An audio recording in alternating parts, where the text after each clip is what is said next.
Dorothy Montalvo Puente era la dueña de una residencia para ancianos. El lugar fue bautizado por la prensa como la Casa de la Muerte.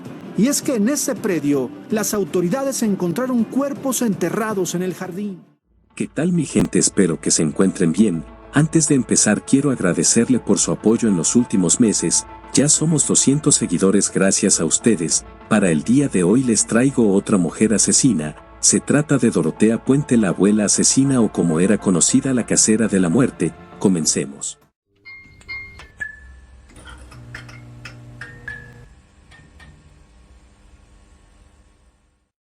Eran finales de los 80 en Sacramento, California, Estados Unidos. Una trabajadora social lleva el caso de un hombre sin hogar, con discapacidad llamado Álvaro Montoya, o como era conocido, el Gran Bert. Álvaro era una persona sin hogar, pero que gracias a la ayuda de la trabajadora social pudo conseguir un albergue permanente en el hogar de una señora mayor llamada Dorotea Puente. En el albergue residían otras personas sin hogar y parecía tener un buen ambiente, siendo el lugar perfecto para el Gran Bert. Por su discapacidad, Bert estaba dentro del programa social del Seguro de Estados Unidos, recibiendo un cheque mensual para poder mantenerse. Todo parecía marchar bien, pero con el pasar de los meses, la trabajadora social perdió contacto con Bert. Cada vez que intentaba localizarlo, la señora Puente tenía alguna excusa de por qué no podía comunicárselo, hasta que finalmente le dijo que se había marchado a otro estado a residir con un supuesto hermano. Para la trabajadora social esto no hacía sentido.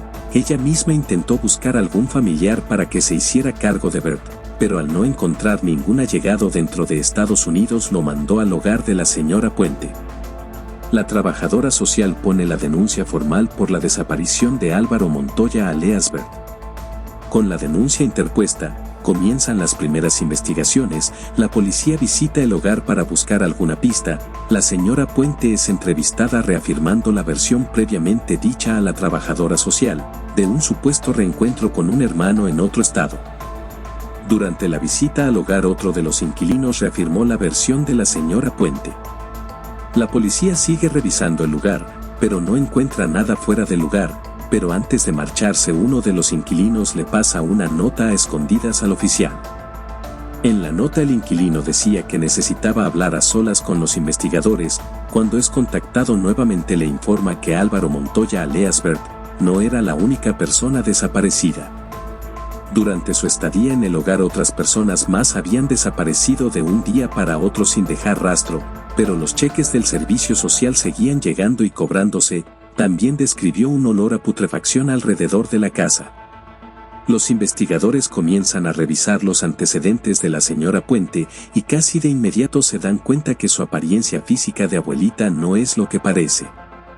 Dorotea Puente había nacido en un hogar violento. Su padre era alcohólico y su madre moriría durante su niñez en un accidente de tránsito, siendo enviada a un orfanato donde fue abusada sexualmente.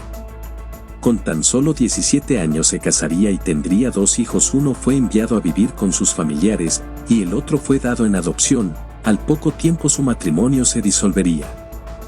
Durante sus 20s comenzaría su larga carrera delictiva. Su primer encuentro con la ley fue por falsificar un cheque, cumpliendo una sentencia de 4 meses. Dorotea se casó por segunda vez con un marino, pero bajo una identidad falsa. Durante las largas ausencias de su esposo, Dorotea mantenía relaciones con otros hombres y apostaba el dinero que su esposo le dejaba. Su segundo encuentro con la ley fue por montar ilegalmente un burdel, pagando 90 días en prisión. Su esposo intentó ayudarla internándola en un hospital, durante las cuales se le realizaron diversos estudios psicológicos diagnosticándole como una mentirosa patológica de personalidad inestable. A los pocos años su matrimonio acabaría, divorciándose, y es para este tiempo donde Dorotea comienza a proyectar la imagen de una señora mayor, benevolente. Ofreció su casa para hospedar mujeres jóvenes sin costo alguno, obteniendo una buena reputación y forjando su imagen de buena persona. Dorotea se casaría por tercera vez, pero el matrimonio solo duraría un par de meses. Según Puente, era maltratada físicamente por su esposo. Después de su divorcio administró un hogar para personas de la calle, ayudando a muchos discapacitados o con alguna enfermedad mental a inscribirse en el programa de ayuda social para que pudieran recibir un cheque por parte del Estado. Dorotea sería acusada de cobrar ilegalmente 34 cheques pertenecientes a varios inquilinos del hogar que administraba, teniendo que retribuir el dinero robado y 5 años de libertad condicional. También se le prohibió administrar una casa hogar o manejar fondos de ayudas sociales. Para principios de los años 80, Puente convirtió su casa en un hogar para personas de la calle. Era muy conocida entre la comunidad por la supuesta ayuda brindada a las personas sin hogar, y considerada una buena persona, por brindarle un refugio a todas las personas que no tuvieran donde vivir, incluyendo adictos y alcohólicos. Con estos antecedentes la policía nota un modo de operar. Dorotea ofrecía su hogar para poder cobrar los cheques de ayuda social de sus inquilinos. Lo más extraño eran las desapariciones y más sospechoso aún, ninguno de estas eran reportadas, pero los cheques seguían llegando con normalidad. La policía comienza una búsqueda en la propiedad de Puente, principalmente en el patio de la casa donde uno de los inquilinos reportaba un constante mal olor. Las autoridades notan tierra removida recientemente, por lo que comienzan a escarbar, encontrando un primer cuerpo de una mujer llamada Leona Carpenter de 76 años, inquilina del hogar de Puente. La policía continúa excavando por días, encontrando 7 cadáveres más, entre ellos el de Álvaro Montoya alias Grambert. También se encontraron varias drogas de prescripción a nombre de Puente. Aunque pareciera obvia la culpabilidad por los cadáveres encontrados en su propiedad y los antecedentes, Puente no estaba bajo arresto y tampoco era considerada la sospechosa principal, mientras los investigadores aún seguían sacando parte de los cadáveres en su propiedad. Puente le pide permiso a uno de los investigadores a ir por un café a un restaurante cercano, y los investigadores ceden a su petición. Después de ir hasta el restaurante a comprar el café, Puente se escapó a la ciudad de Los Ángeles, pero su libertad no duró mucho. Después de haberse escapado, su foto se había difundido por los medios.